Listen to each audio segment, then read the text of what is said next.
हरीश की एक पत्नी थी जो बहुत बोलती थी और वो उसके ज्यादा बोलने से बहुत परेशान था। हरीश को पता चला कि जंगल में एक महात्मा आए हुए हैं। वह अपनी पत्नी को उनके पास लेकर जाता है और कहता है कि मुनिवर, कृपा करके आप इसे समझाइए, ये बहुत बोलती है। मेरे मना करने के बाद भी इसका दिन भर इसका मुंह चलता ही रहता है। मैं इसे कितना समझाता हूं कि कम बोला कर चुप रहना सीख, लेकिन नहीं, और हर बार इसकी वजह से लड़ ढाई होती है। महात्मा मुस्कुराए और बोले, मैं तुम्हें इस बात को एक कहानी की मदद से समझाता हूं। मेरा गुरु का एक शिष्य था जो बहुत बोलता था। वह हर समय इधर उधर की बातें करता था और कभी शांत नहीं रहता था।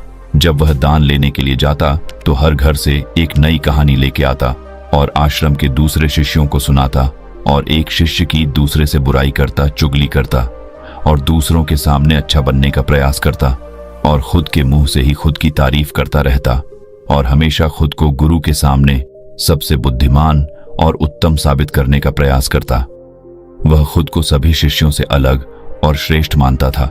उसका कहना था कि मैं एक अमीर घर का बालक, अगर मैं चाहता तो एक आरामदायक और सुविधाओं से भरा जीवन जी सकता, लेकिन मैं वह सब छोड़ कर यहाँ आ गया क्योंकि मुझे खोज करना, खुद को जानना है, जीवन को जानना है। एक दिन गुरु ने आश्रम के सभी शिष्यों को बुलाकर कहा, आप सभी को अगले 1 महीने के लिए कोई न कोई संकल्प लेना होगा। इससे आपकी संकल्प शक्ति मजबूत होगी और आप में आत्मशक्ति का संचार होगा। आप सभी अपने सामर्थ्य के अनुसार कोई भी संकल्प ले सकते हैं, और यदि 1 महीने से पूर्व आप में से जिसका भी संकल्प टूट जाएगा तो वह अपनी पुरानी दिनचर्या में वापस आ सकता है। सभी शिष्यों ने अपनी शक्ति के अनुसार संकल्प लिए और गुरु को अपने अपने संकल्प के बारे में बताकर वहां से चले गए।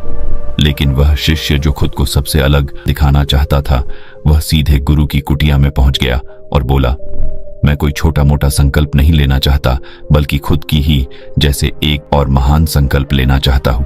कृपया आप ही बताएं मुझे क्या संकल्प लेना चाहिए। उसकी यह बात सुनकर गुरु मुस्कुराए बोले, क्या तुम मेरे द्वारा दिए गए संकल्प को पूरा कर पाओगे? क्या तुम्हारे लिए उसे पूरा करना संभव होगा? शायद नहीं, वह तुम्हारे लिए संभव नहीं, तुम उसे पूरा नहीं कर पाओगे, इसीलिए तुम खुद ही कोई संकल्प ढूंढो। शिष्य ने कहा, नहीं गुरुदेव, आप जो भी संकल्प मुझे देंगे मैं जरूर उसे पूरा करूं।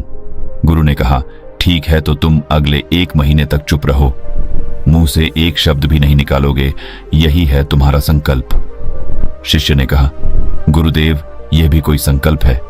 यह तो बहुत ही आसान है, आप कोई संकल्प दीजिए जो मेरी योग्यता के बराबर हो। गुरु ने कहा, पहले तो तुम इस संकल्प को तो पूरा करके दिखाओ।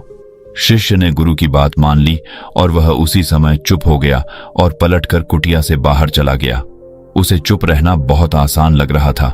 उसने एक दिन तो जैसे तैसे चुप रहकर काट लिया, लेकिन दूसरे दिन से उसके मन में ना बोलने का बोझ बढ़ने लगा और तीसरे दिन उसे भारीपन महसूस होने लगा और चौथे दिन उसके अंदर एक अजीब सी बेचैनी होने लगी, क्योंकि आसपास आश्रम के सभी शिष्य एक दूसरे से बातें कर रहे थे।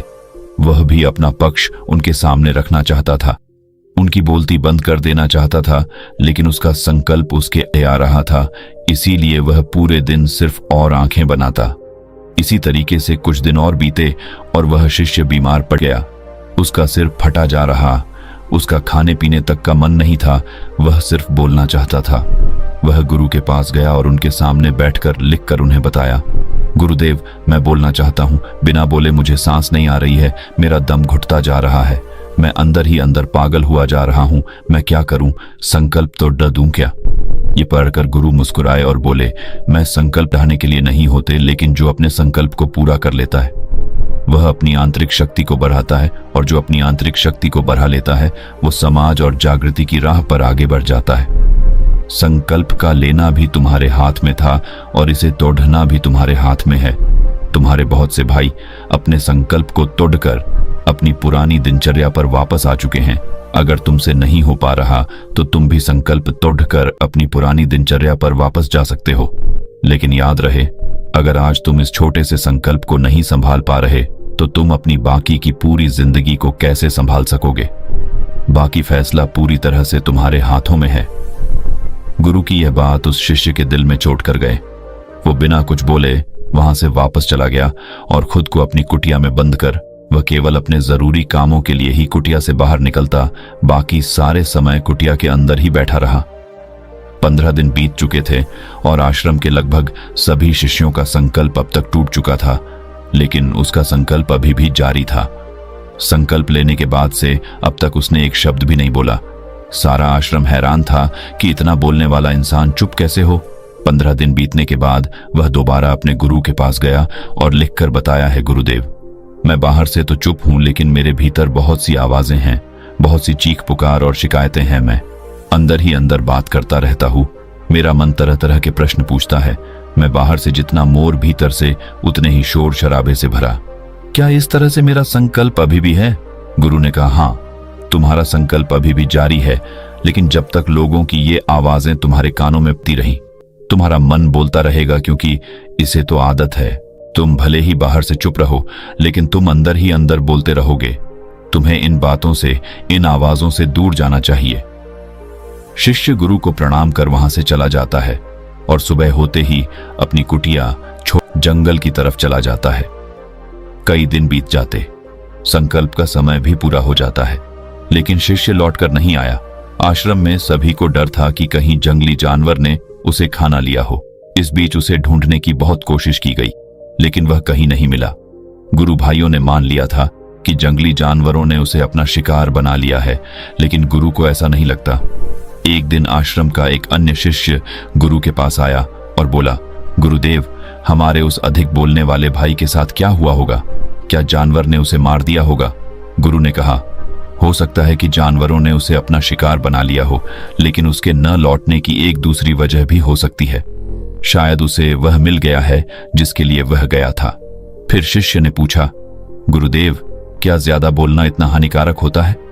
गुरु ने बोला, कहा, इंसान के जीवन के बहुत सारे दुखों में से एक दुख यह भी है कि वह कभी चुप नहीं रह सकता, हमेशा कुछ ना कुछ बोलता ही रहता है। सिर्फ हमारे बोलने के कारण हमारे आधे से ज्यादा दुख पैदा होते हैं। हम में से कोई भी चुप नहीं रहना चाहता, हम बस सामने वाले को सुना देना चाहते हैं। जो भी हमारे मन में है सब निकालकर उसके मन में बैठा देना चाहते हैं, उसे समझा देना चाहते हैं कि देख, तू गलत है और मैं सही। इस तरीके से सुनने और सुनाने का यह काम जिंदगी भर चलता रहता है, लेकिन इस नासमझी में हम अपना समय, अपना जीवन, अपनी समझ और सबसे महत्वपूर्ण अवकीमती पल जो जिए जा सकते हैं, जिनको अनुभव किया जा सकता है, जिनमें आनंद को प्राप्त किया जा सकता है, यह सब खो देते हैं। लेकिन इसके बदले हमें मिलता क्या है? कुछ नहीं, सब व्यर्थ और बर्बाद हो जाता है। शिष्य ने पूछा, तो फिर इसका समाधान क्या है? गुरु ने कहा, पूरी जागरूकता के साथ अपने विचारों को देखना, यही एकमात्र तरीका है। सारी मानसिक समस्याओं का वर्तमान में रहकर चिंतन करना, पूरी जागरूकता के साथ अपना काम करना जिंदगी में चमत्कारिक बदलाव ला देता है। उसके बाद वह शिष्य गुरु से अपने प्रश्नों का उत्तर पाकर उनको प्रणाम करके वहां से चला गया। उस शिष्य को आश्रम छोड़ ढकर गए 3 महीने का समय बीत चुका था, लेकिन उसकी कोई खबर नहीं। अब तक तो सभी गुरु भाइयों ने भी उसके वापस लौटने की उम्मीद छोड़ी, लेकिन एक दिन वह आश्रम लौट आता है। लेकिन अब वह नहीं था जो यहां से गया था, वह कुछ और ही बनकर वापस आया था। उसके अंदर एक गजब का बदलाव महसूस किया जा सकता था। उसके चेहरे पर एक गजब का ठहराव और आंखों में बनी शांति थी। आश्रम में आते ही सभी गुरु भाइयों ने उसे चारों तरफ से घेर लिया और बातें करने लग गए। वह भी अपने गुरु भाइयों से बातें करने लगा। उससे बात करने वाले सभी ने यह अनुभव किया कि अब वह पहले जैसा उतावला और बातूनी नहीं रह गया था। उसके मुंह से एक एक शब्द बहुत ही सुलझे हुए और मधुरता के साथ निकल रहे थे। थोड़ी देर तक गुरु भाइयों से बात करने के बाद वह सीधा गुरु की तरफ चला गया। उसने गुरु के चरण छुए और कहा, गुरुदेव, क्या मैं अब भी मौन हूं? क्या अब भी मेरा संकल्प जारी है? गुरु ने कुछ देर तक शिष्य की आंखों में बड़े ध्यान से देखा और कहा, हां, तुम अब भी मौन हो। तुम्हारे मुंह से एक भी शब्द निकल नहीं रहा और तुम्हारा संकल्प अभी भी जारी है। शिष्य ने कहा, गुरुदेव, जब मैं आश्रम से गया तो मैं मुंह से तो चुप था, लेकिन मेरे अंदर बहुत सी आवाजें थी। मन में बहुत से प्रश्न थे और वह बंद नहीं हो रहे थे, तो मैं जंगल में चला गया, इस उम्मीद से कि वहां मुझे शांति मिलेगी और मेरे मन की बकबक कम हो जाएगी। लेकिन मैं जितना एकांत में जाता गया, मेरे अंदर की आवाज उतनी ही तेज होती गई। मेरे भीतर की पुरानी से पुरानी आवाज मुझे सुनाई देने लगी। तब जाकर मैंने महसूस किया कि मैं कितना गलत कर रहा था। जब मैं अपने परिवार वालों, दोस्तों को और गुरु भाइयों को बुरा भला कहता था तो उस समय मुझे लगता था कि मैं सही कह रहा हूं। जब मैं गुरु भाइयों की एक दूसरे से चुगली करता था और उनका मजाक बनाता, तब भी मुझे यही लगता था कि मैं उनसे बेहतर हूं और मैं सही कर रहा हूं। लेकिन उस दिन मैंने पहली बार महसूस किया कि मैं कितना गलत बोलता था। काफी दिनों तक ये आवाजें, ये शिकायतें मेरे अंदर चलती रही, लेकिन धीरे धीरे करके एक दिन ये सारी आवाजें मेरे अंदर से समाप्त हो गई। अब मैं भीतर से भी मौन हो गया। उस घने जंगल में बाहर से कोई बोलने वाला था नहीं और भीतर कोई आवाज बची ही नहीं थी, और मैं उस दिन पहली बार मौन का सही अर्थ समझा। मेरे चारों तरफ बहुत शांति थी। हालांकि अभी भी कुछ आवाजें आ रही थीं जो पहले भी आती थीं, लेकिन मैं उन्हें सुन नहीं पाता था। पर अब वह सभी आवाजें मुझे स्पष्ट रूप से सुनाई दे रही थीं। हवा के चलने की आवाज, चिड़ियों के चहकने की आवाज और पानी के बहने की आवाज। ये सभी आवाजें मैंने पहली बार पूरे होश पूर्वक सुनी। अपने चारों तरफ इतनी शांति मैंने पहले कभी महसूस नहीं की थी। तो इस शांति को भंग करने के लिए मैंने पहली बार अपने मुंह से कोई शब्द निकाला। मैं चिल्लाया, हे ईश्वर, ये कैसी शांति है? सभी कुछ इतना शांत क्यों है? ऐसा क्या हो गया? लेकिन मेरे चिल्लाने के बाद भी शांति भंग नहीं हुई। सब कुछ पहले जितना ही शांत था, बाहर भी और भीतर भी। हे गुरुदेव, मैंने अपने गुरु भाइयों से बात की, मैंने आपसे बात की। मैं बोल रहा हूं, मैं चल रहा हूं, मैं सब कुछ देख रहा हूं, लेकिन मैं अपने भीतर एकदम एकांत में हूं, मौन में हूं, भीड़ में होता हूं, तब भी भीतर से अकेला एकांत में होता हूं। जब मैं खुद में भी शोर करना चाहता हूं, तब भी एकांत में ही होता हूं। अब सब दिखाई पड़ने लगा है, सब सुनाई पड़ने लगा है। गुरु ने कहा, जब तक हम बाहर की तरफ बोलते रहेंगे, भीतर अशांति ही रहेगी। लेकिन जिस दिन हम भीतर की तरफ मुड़ जाएंगे, तब हमारे मुंह से कुछ भी निकलेगा, हम शांत ही रहेंगे। दुनिया में जितनी भी बुराइयां हैं, ज्यादातर हमारे बोलने से ही उत्पन्न होती है, क्योंकि हम चुप रहना नहीं चाहते। हम जितनी जरूरत है उससे कहीं ज्यादा बोलते हैं। हम सामने वाले को सुनना नहीं चाहते, बल्कि उसकी बोलती बंद कर देना चाहते हैं। उसे समझा देना चाहते हैं कि मैं कौन हूं, मैं क्या कर सकता हूं, और यही हमारी जिंदगी का मकसद बनकर रह जाता है। हमारी सारी ऊर्जा व्यर्थ के बोलने में बर्बाद होती रहती है। ऐसे ही समाज में लोगों का जीवन दुखों से भर जाता है, जो हमेशा एक दूसरे को सुनाने में लगे रहते हैं। कभी एक दूसरे को सुनना नहीं चाहते, समझना नहीं चाहते, और चुप रहना तो उन्होंने कभी सीखा ही नहीं, क्योंकि चुप रहना उन्हें छोटा महसूस करवाता है। दुनिया की सभी लड़ाइयों का कारण हमारा बोलना ही है। इसलिए हमें सिर्फ उतना ही बोलना चाहिए जितना जरूरी हो, क्योंकि व्यर्थ का बोलना ऊर्जा को नष्ट करना है, और यह बोलना ही हमें कभी अपने भीतर की ओर लौटने नहीं देता, क्योंकि यह हमें बाहर की ओर खींच कर रखता है, और बाहर है ही क्या इस संसार के अलावा। लेकिन अगर अपने भीतर के संसार की ओर मोड़ना है, तो इस मुंह को बंद ही रखना चाहिए। इसीलिए जितने भी बुद्ध हुए, आत्मज्ञानी हुए, वह सभी एकांत की ओर भागे, ताकि उन्हें ज्यादा न बोलना पड़े, ज्यादा सुनना न पड़े।